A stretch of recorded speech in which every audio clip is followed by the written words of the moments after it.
Okay, CyberSec ulit tayo. Balik tayo sa CyberSec na mga videos.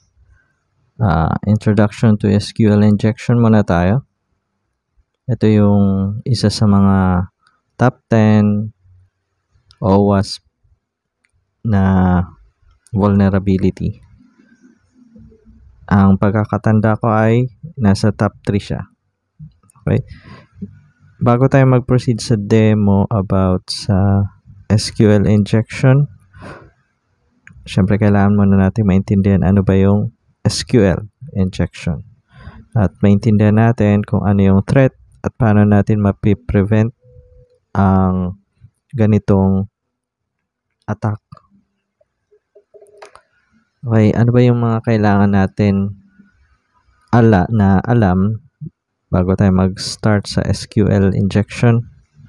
So, kailangan natin meron tayo at least background sa basic programming, familiarity sa mga database, specifically SQL databases tulad ng MySQL, Oracle, SQLite, lahat ng mga gumagamit ng SQL.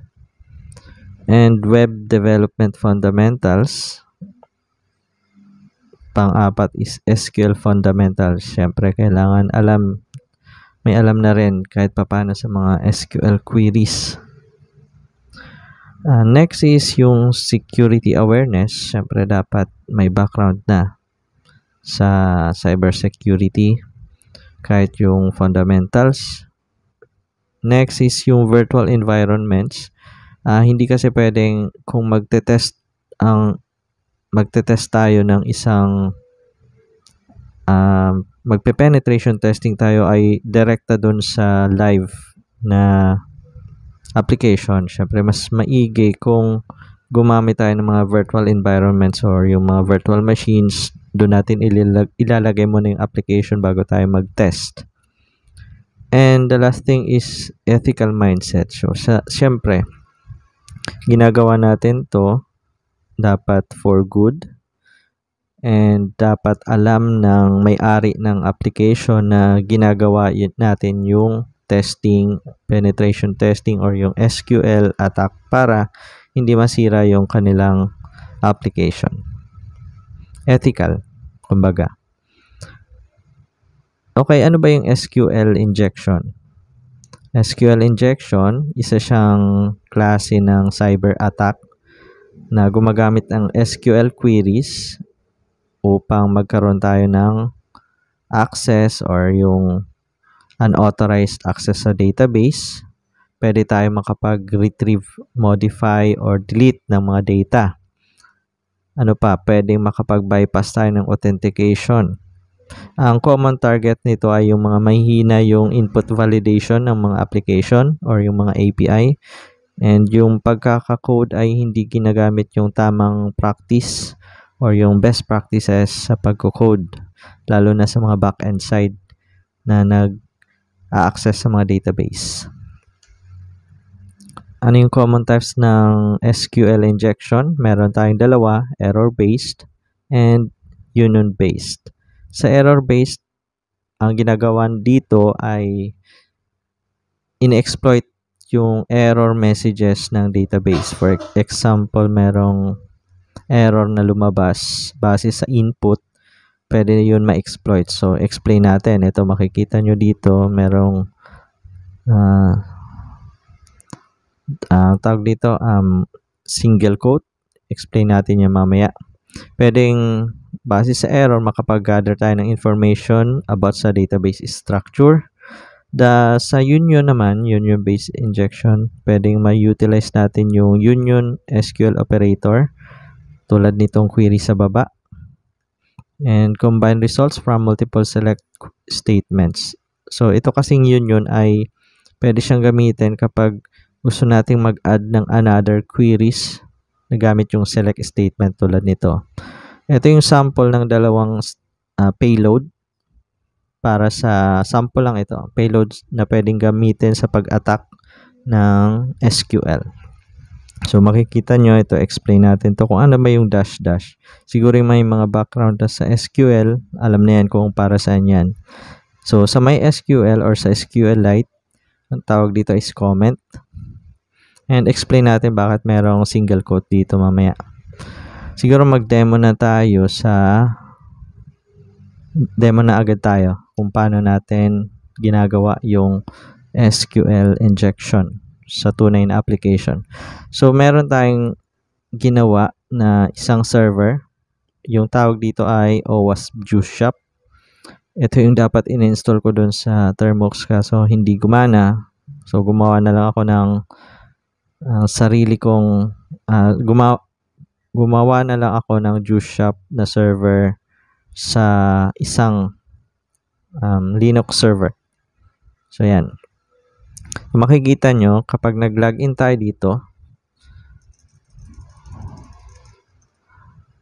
okay, ito yung Juice Shop main page. Okay. So, ito, OWASP Juice Shop. By the way, yung OWASP is, ito yung website niya. So, pwede natin makita dito yung mga top 10 vulnerability ng isang web application. Ang base dito, yung top 3 is yung injection. Kasama dyan yung SQL injection. 2021 yan. Wala pang updated. No? 2021. Ang number 1 ngayon is broken access control. Pero ngayon ay gagawin muna natin ay yung SQL injection. So, isa sa mga pwede natin gawin ay yung authentication.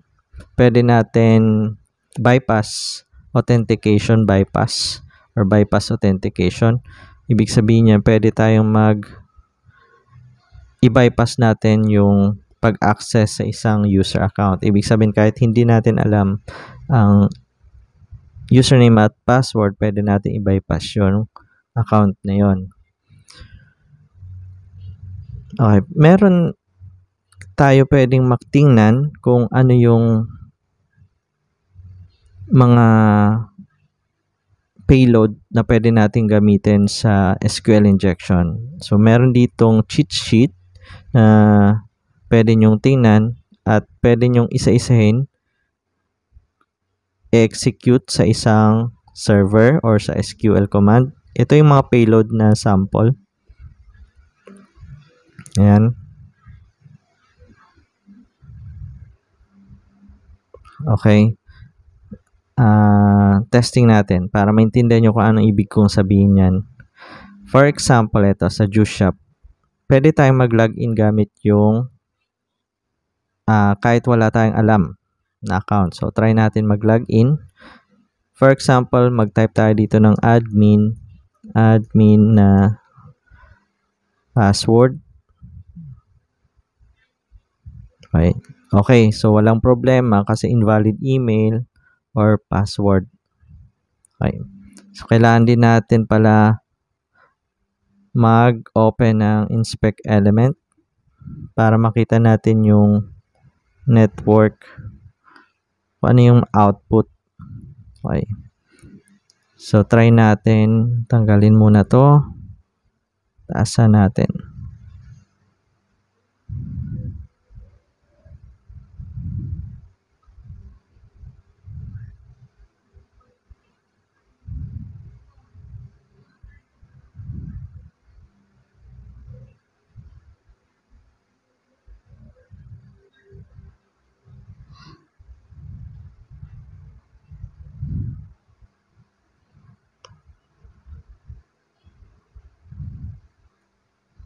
Ayusin natin to. Kailangan ilagay natin to sa settings. Okay, yan.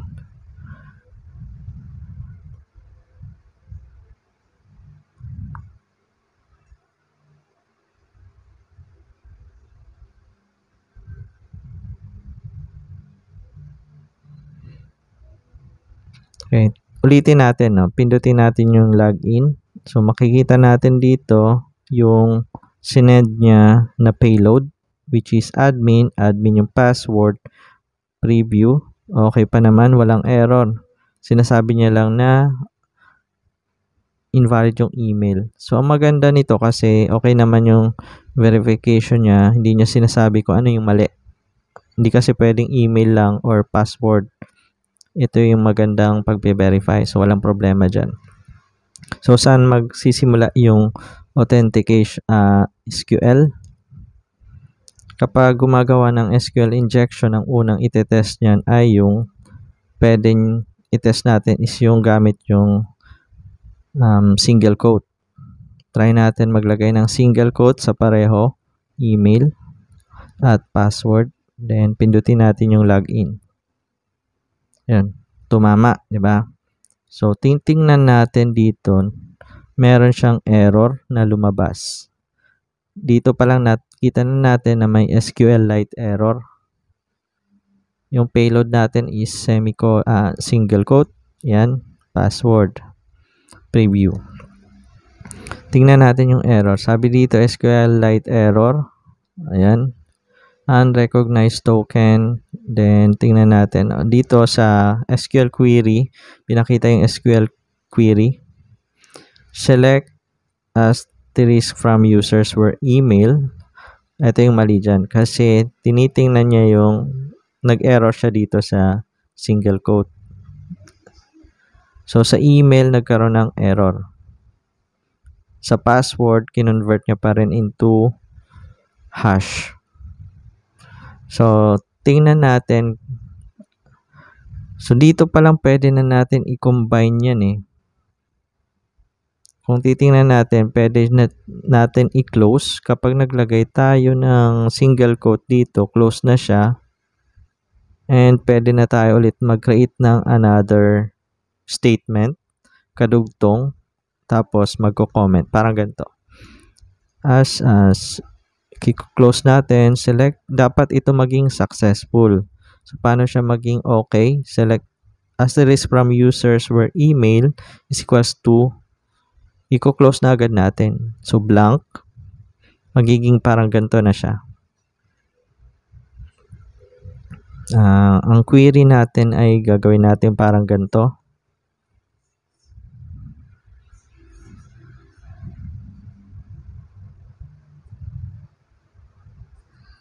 Select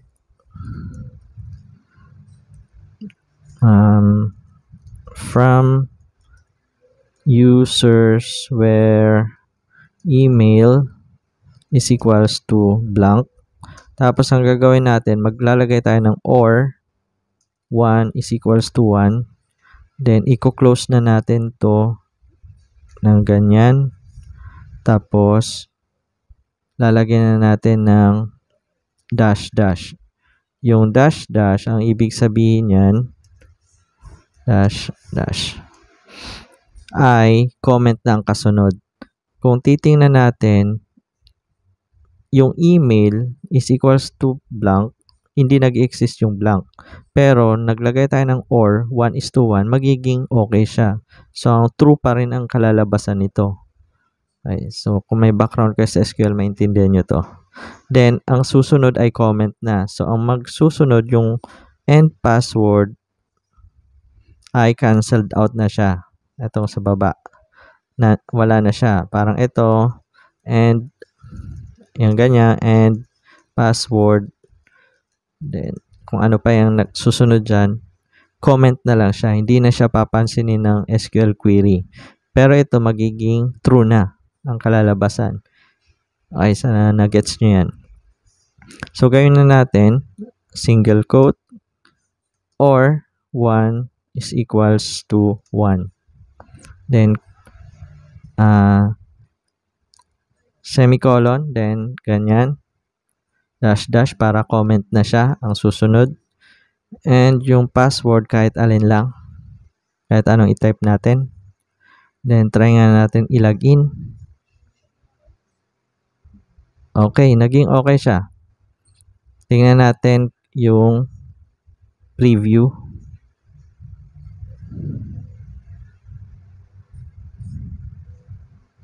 Authentication. Okay, naging okay tayo. So, nakapasok tayo kay admin at QShop. Nakalagin tayo gamit si admin. So, nandito na tayo sa admin account. Tingnan natin yung account. So, admin at JuiceShop. Okay.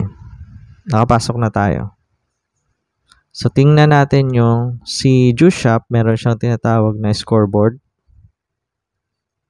Tingnan natin. Dapat nadagdagan na. So, may 3% na tayo. Meron na tayong na solve na 2. Yun nga pala, no? Yung scoreboard ay may 1 point din yun. Pwede nyo tingnan yung mga na-solve nyo dito. Yung score. So, may 2 points. 2 out of 3 na resolve tayo. Yung login admin. And yung isa is yung as single quote. Okay, so balikan natin yung admin. Admin pa rin tayo. So, yun yung isang sample ng pagbabypass. Kung titingnan natin, nandito yan. Ito. Yan, naglagay lang ako ng saan ba yan? Meron pa yan. Pwede rin ito. Pwede rin ito. Admin. Ganyan. Ito. Ito. Pwede rin. Yan. Yan yun. Actually, yan yun. May dash. Or pwede kasing blank na lang. Wala ng admin. Pwede rin. So, yan yung sample ng SQL injection na bypass authentication. Okay. Continue tayo dito sa ating PowerPoint slide. So, yun. Paano natin mape-prevent itong ganitong vulnerability? So, meron tayong tinatawag na input sanitation.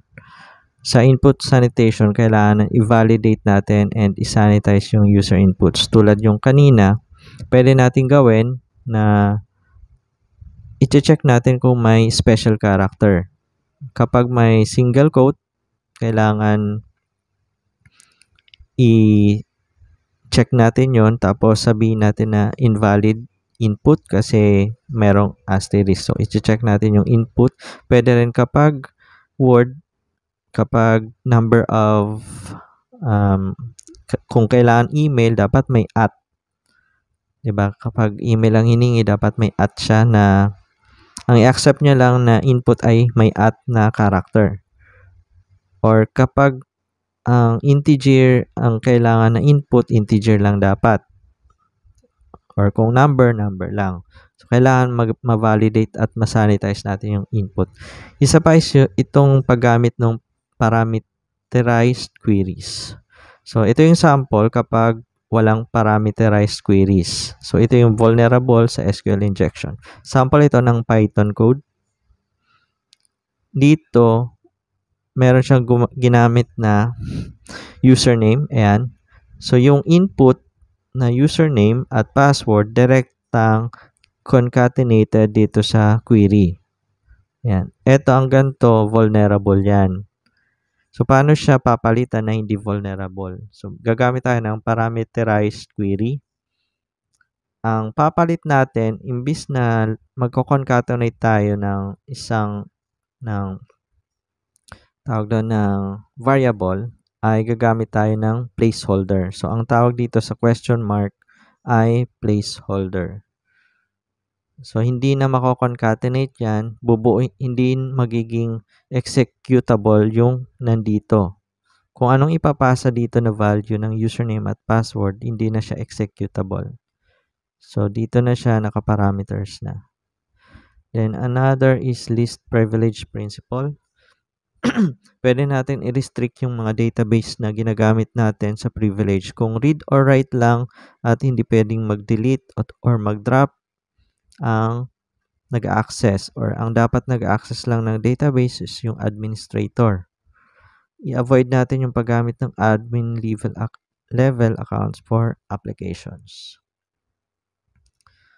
So, yan. Yan yung SQL injection na pwede nyong gamitin sa penetration testing.